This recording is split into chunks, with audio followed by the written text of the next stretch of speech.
hayyootaa fi gameeyyii dacheen Oromiyaa biqilchite keessaa tokko turan obbo Bulchaa Dammaqsaa wayita paarlaamaa miseensa turan guyyaa isaan kabajamoo faayyaa'ee jedhanii afaan Oromootiin afaan saaqqatan miseensonni biroo hiikkaa isaa dhageeffachuuf dhageeffattu yoo butatan uummata Oromoo garuu gammachuun garagalee ammallee qillisa yaadannootiin obbo Bulchaan qaanqee dhalootaatiin hawwaattuu beekumsaa hayyuu gameessa siyaasaa nama ammayyaa sabboonaa sabaa guutuu namaa turaniin.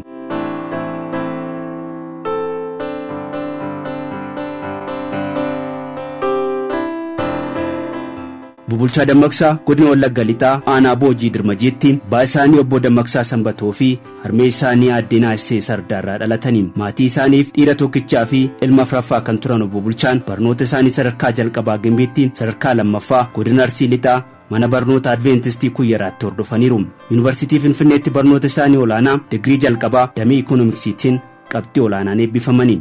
Qabxii olaanaan waan eebbifamaniif Yuunivarsiitii Koorneer Ameerikaatti carraa barnoota digirii lammaffaa argatanii achi booda yuunivarsiitii lammiileen Itoophiyaa hedduun itti argaman yuunivarsiitii Siraakiyuuzitti jijjiiramuun damee barnoota Ikoonomiksii hordofuun digirii lammaffaa xumuranii gara biyya isaaniitti deebi'anii ga'umsa barnoota isaaniin yuunivarsiitii kanarraas badhaasa addaa argataniiru. Barnoota isaanii biyya alaatti hordofuu otoo jiranii ministeera mallaqaa Itoophiyaa irraa waamichi taasifamee fi waajjira ministeerichaatti daayirektara baajataa ministeera gargaaraa akkasuma ministeera ittaanaa mallaqaa ta'uun waggoota 10 oliif tajaajilanii jiru. Achi booda itti fuun sagantaa misooma mootummoota gamtoomanii fi baankii addunyaa keessatti biyyoota Afrikaa 20 bakka bu'uun hojjetaniiru. Obbo Bulchaan hayyuu dinagdee cimaa ta'uun dabalataan biyyattiitti dimokiraasiin akka bal'atuuf addunyaa siyaasaatti makamuun ashaaraa isaanii kaaniiru.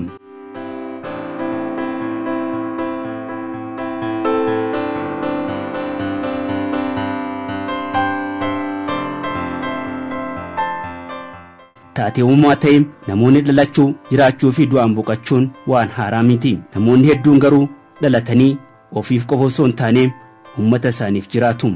Galma qabatanii ergamaan masakamanii uummata bara isaanii tajaajiluun kan dinqisiifataman jiru. Du'aan addunyaa kanarraa kan boqatan qabsaa'aan gameessi jijjiiramaaf kutannoo qaban obbo Bulchaa Dammaqsaa biyya kanatti jijjiiramni akka dhufuuf namoota dhiibbaa taasisaa turan keessaa tokko. Obbo Bulchaa Dammaqsaa hayyuu damee dinagdeen biyya utubaa turanii fi siyaasa Itoophiyaas gama dhaabbatanii taajjabuu fi qeequu qofa osoo hin taane itti seenanii karaa nagaan qabsaa'uun gara jijjiiramaatti tarkaanfachiisuu jechuun namoota gumaacha olaanaa taasisaa turan keessaayi. Yaadaa fi qeeqa sababaa dhiyeessuun beekumsa qaban dhalootaaf dabarsuu fi kitaabolee barreessuun ashaaraa isaanii kaa'anii jiru.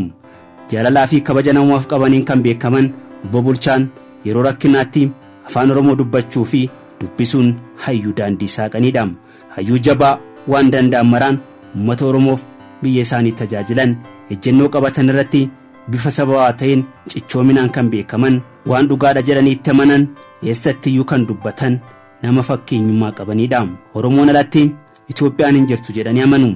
Erga Adduwaayin aangoo qabatee booda gara Itoophiyaatti deebi'anii marsaa tokkoof miseensa paarlaamaa ta'uun hojjetaniiru. Namni siyaasaa buleessi yeroo jalqabaatiif paarlaamaa Itoophiyaa keessatti afaan Oromootiin dubbatan seenan bara baraan isaan yaadata. Ejjennoo isaaniitti cichoo dhugarraa kan hin mittiqne nama dhugaa kan turan obbo Bulchaa Dammaqsaa maatii hundeeffachuun abbaa ijoollee 6 turanii. Nutis uummata Oromoo maatii fi firoottan isaanii hundaaf jajjabina hawwina.